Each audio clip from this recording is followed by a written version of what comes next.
What is up, everyone? This is Max from Replay Zone Gaming with another episode of Old School Tuesdays. Today we are looking at Perfect Dark. This game was released on the N64 in the year 2000.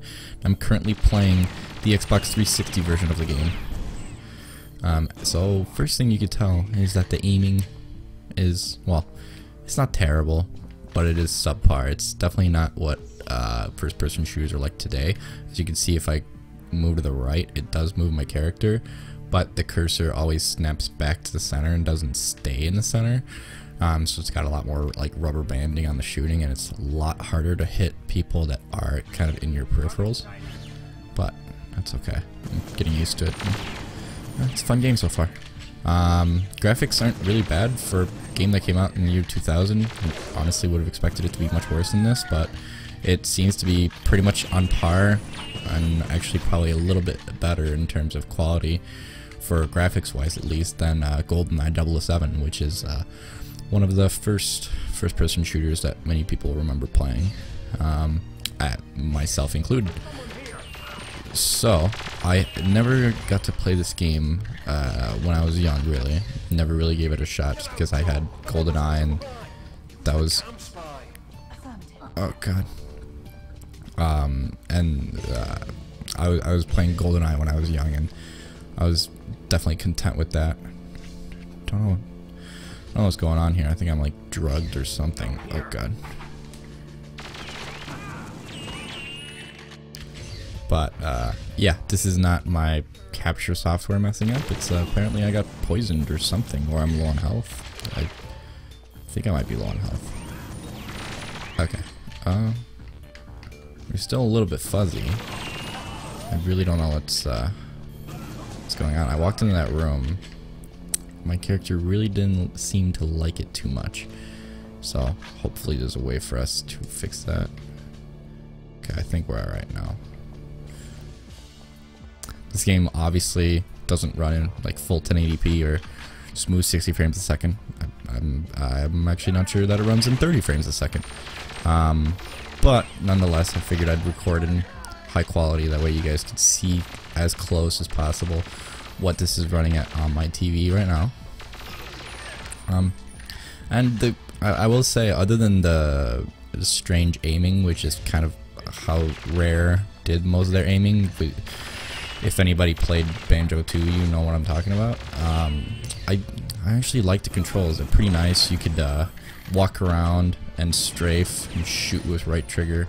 There's a little bit of snapping to the characters, so you don't have to be too accurate with your aiming.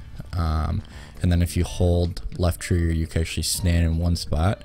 Like for instance, I could stand in one spot right here. I could pop out of the wall. Oh, ugh. Okay, so it looks like that little machine is allowed in and out. And either there's going to be another one, or it's going to be coming back. And it looks like that's how I get through the lasers. I'm hoping it's going to come back here, because if I have to wait for 2 more to come back through, that's going to... Okay, yeah, it's coming back.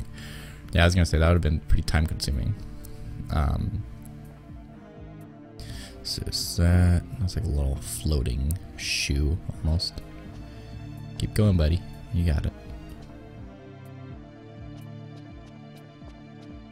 Alright. Awesome. Looks like I'm gonna have to switch here. Okay.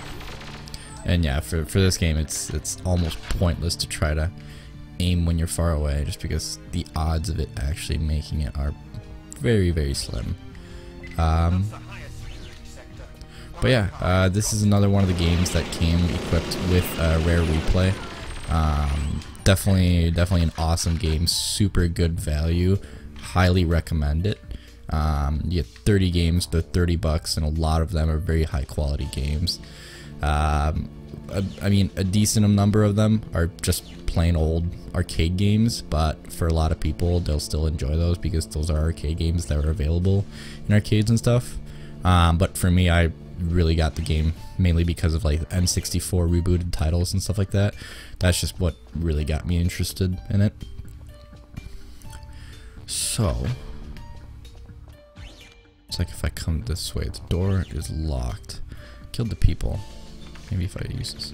Security code required. Okay. So I need a security code to be able to get that door open.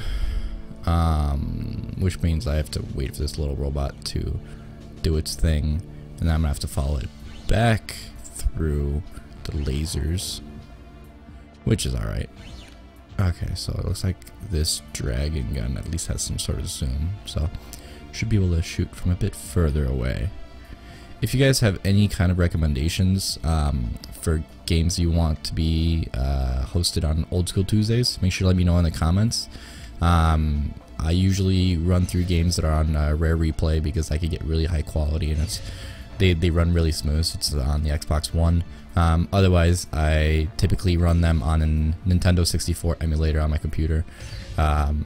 So anything for Nintendo 64 that you have a ROM available, just let me know and I'll check it out and could be featured in next week's episode. Never know. So the only problem that I've seen so far with this level is that a lot of the rooms look very similar, and it's hard to tell sometimes what's a door or what can actually be interacted with. Like that, it didn't look like that could be interacted with. All these are gonna be inactive, yeah. So do I need to turn on the power or something? Is this Call of Duty Zombies? Turn on. Activate. Maybe it's voice commanded. Who knows? Alright, well, let's keep going through this way, I guess. Yeah, so I have absolutely no idea where I have been, other than when I do stuff like that and I find bodies. Okay, so that's the way I need to go. Okay, that's the way I'm going to need to go. I just went that way. So let's go this way. See, because the tricky part is this is actually a different room. Oh, I see. Die. Hello, scientist. Give me the key, or you will die. Aw. It just said unacceptable scientist casualties. Well then. Oh, I see you, game. I see you hiding shit.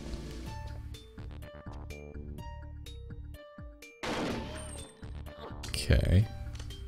Is this like a tease, or do I have to unlock this? Or I'm pressing the door open button. Okay, well, guess I can't do that. Okay, well. No, wait for me. Damn it. I'm sorry, scientist, but you asked for it. You didn't give me the information I was requiring. Let's go. There's no jump button. It's kind of annoying. But A is the door open button, apparently. Setting a new standard for video games. Alright. So I'm not quite sure if this game came out before, after, or around the same time as GoldenEye, but I know that those, like Perfect Dark and GoldenEye, were some of the first titles to actually start going towards the first-person shooter genre, and they really definitely started something. They weren't as popular when like GameCube first came out, but they started getting a little bit more popular with the PlayStation. And then when the Xbox came out to compete with the PlayStation 2, then that became more popular. Oh god, I'm in this room again. Oh no. There's a lot of radiation, and now I'm gonna get shitty quality. So, instead of having shitty quality, I guess I will just end the video here. Again, this was Perfect Dark Zero, or no, I'm sorry, Perfect Dark. Perfect Dark Zero is the sequel. And if you guys have any recommendations for future games that I should cover, let me know. Otherwise, check out our previous Old School Tuesdays episodes, and check out our other videos as well. Thanks for watching, and have a good one. when. Man, that sure was a cool video. Remember when that thing happened? I know I do. Oh God! Go ahead and click on me to subscribe and get notifications of our new videos, or click right over here and check out another one of our videos. Have a good one.